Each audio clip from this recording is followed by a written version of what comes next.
એમ છો બધા? આજે આપણે કાજુ કારેલાનું શાક બનાવવાનું છે. તેના માટે આપણે કારેલાને ઉપરની છાલ કાઢી અને વચ્ચેના જે જાડા બી હોય ને કાઢી નાખ્યા છે અને એને 1 કલાક મીઠું હળદર આવી રીતે ચોળીને રાખ્યા છે. થોડાક કાજુ લીધા છે. હવે શું કરવાનું, કારણ કે કારેલા કડવા હોય, તમે જો આ રીતે શાક બનાવશો ને તો બિલકુલ કડવાશ ઓછી થઈ જશે. મીઠું હળદર ચડાવીને સરસ ચોળવાના છે અને હવે આવી રીતે હાથમાં લઈ અને તમે આવી રીતે દબાવશો ને એટલે આનું આવી રીતે પાણી નીકળશે. એ બધું પાણી તમારે પહેલાં કાઢી લેવાનું છે બધાય કારેલામાંથી આવી રીતે. હવે એક આપણે પેનમાં તેલ લીધું છે અને તેલમાં પહેલાં આપણે કાજુ ફ્રાય કરી લઈશું. કાજુ સરસ મીડિયમ હીટ ઉપર એને ફ્રાય કરી લેવાના, બહુ ફાસ્ટ ગેસે નહીં કરવાના, નહીં તો કાજુ બળી જશે. કાજુનું ક્વોન્ટિટી તમે તમારા વ્યક્તિ પ્રમાણે ઓછું વધતું લઈ શકો છો. કાજુ સરસ ફ્રાય થઈ ગયા છે અને હવે આપણે આને કાઢી લઈશું એક અલગ બાઉલમાં. મિત્રો, આવી રીતે કાજુ કારેલાનું શાક બનાવશો ને તો તમને બિલકુલ કડવું પણ નહીં લાગે અને ટેસ્ટી લાગશે. એના મસાલા પણ થોડાક યુનિક છે. આ મારા ઘરની રીત છે, બધા ઘરની રીત જુદી જુદી હોય, તો હું આ મારા ઘરની રીત બતાવું છું. કારણ કે ઉનાળામાં તમારે શાકનું બહુ પ્રમાણ બહુ ઝાઝું તમને ચોઈસ ન હોય. એમાં જો તમે અમુક તમે એમ કહો ને કે કારેલાનું શાક બનાવ્યું તો તમને બિલકુલ ભાવે નહીં. હવે શું કરવાનું, હવે આપણે જે આ પાણી કાઢેલા આપણા જે કારેલા છે ને એની અંદર ફરીથી એક ગ્લાસ આપણું જે રેગ્યુલર તમારું ડ્રિંકિંગ વોટર હોય ને એનાથી આવી રીતે ફરીથી ધોઈ લેવાનું છે. એટલે થોડીક ઘણી પણ કડવાશ હોય ને તો બધી નીકળી જાય. અને હવે આની અંદર પહેલાં હિંગ નાખશું થોડી.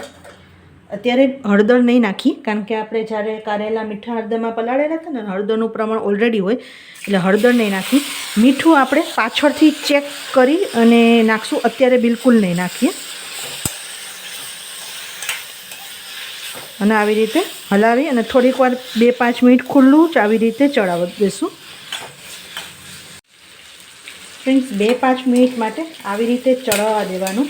અને આવી રીતે કરશો ને તો તમને જરાય તમને એવું લાગશે નહીં કે કાજુ કારેલાનું શાક તમને કડવું જે ફીલ થાય અને જે તમને ખાવાનું નહીં મન થાય એવું બિલકુલ નહીં. તો એકદમ સરસ થાય છે. પ્લસ આમાં મસાલા પણ આપણે બહુ જ ઇન્ટરેસ્ટિંગ કરવાના છીએ. તો હવે આપણે 2-5 મિનિટ પછી હવે ઉપર આવી રીતે ડીશ રાખશું અને એની ઉપર આવી રીતે થોડુંક પાણી નાખશું. 5 મિનિટમાં ચડી જશે, કારણ કે આપણે ચિપ્સની જેમ નાના કટકા કરેલા છે, બહુ મોટા નથી કરેલા. એટલે 5 મિનિટ આપણે મીડિયમ હીટ ઉપર એને ચડવા દેશું. ફ્રેન્ડ્સ, વચ્ચે આવી રીતે છે ને ખોલી અને એક વખત હલાવી લેવું. અને વચ્ચે તમને એવું લાગે કે તમારું જો પેન છે ને પાતળું હોય તો તમારે વચ્ચે વચ્ચે હલાવતા રહેવું કે નીચેથી બળી ન જાય, ચોટી ન જાય.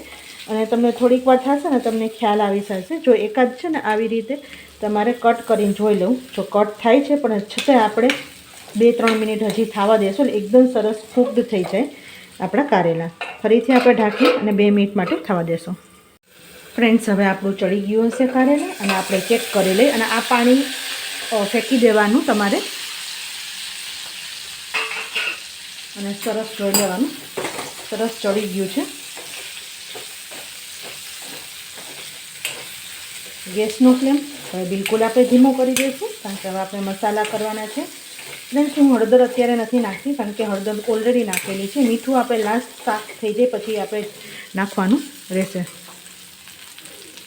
હવે એની અંદર ખાસ આના પહેલાં મેં વિડીયો મૂકેલો જ છે આપણે ખાટી મીઠી ચટણી આંબલીની, તો 2 ચમચી તમારે એ નાખવાની છે. આ ગોળ આંબલીની ચટણી છે તો 2 ચમચી હું એ નાખું છું. જો એ ન હોય તો તમારે ગોળ અને આમચૂર નાખવાનો છે. સાથે 1 મોટી ચમચી ધાણા જીરું પાવડર,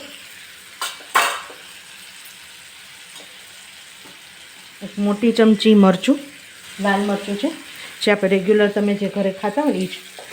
જો તમારી પાસે આવી રીતે આ ચટણી તૈયાર ન હોય તો તમારે ગોળ અને આમચૂર 2 નાખવાનો છે. જો એ નાખશો ને તો ટેસ્ટ સરસ આવશે. અને આ શાક સૂકું જ હોય છે, બિલકુલ રસાવાળું કે એવું હોતું નથી. જો એકદમ. અને લાસ્ટમાં છેલ્લે બધા મસાલા થઈ જાય એટલે આપણે આ જે ફ્રાઈડ કાજુ છે એ નાખી દેવાના છે. જો સરસ તૈયાર થઈ ગયું છે આપણું શાક આપણું કાજુ કારેલાનું શાક. ફ્રેન્ડ્સ, એક વખત આ બનાવવા જેવું છે. જો આવી રીતે બનાવશો તો બહુ જ એકદમ ટેસ્ટમાં સરસ લાગશે, ખાવાની મજા આવશે. જો આ રીત ગમી હોય તો પ્લીઝ લાઇક, શેર અને સબસ્ક્રાઈબ કરી દેજો. સાથે બેલ આઇકન દબાવી ઓલ દબાવી દેજો, જેથી આવનારા બધા વિડીયોની નોટિફિકેશન તમને મળતી રહે. આવજો.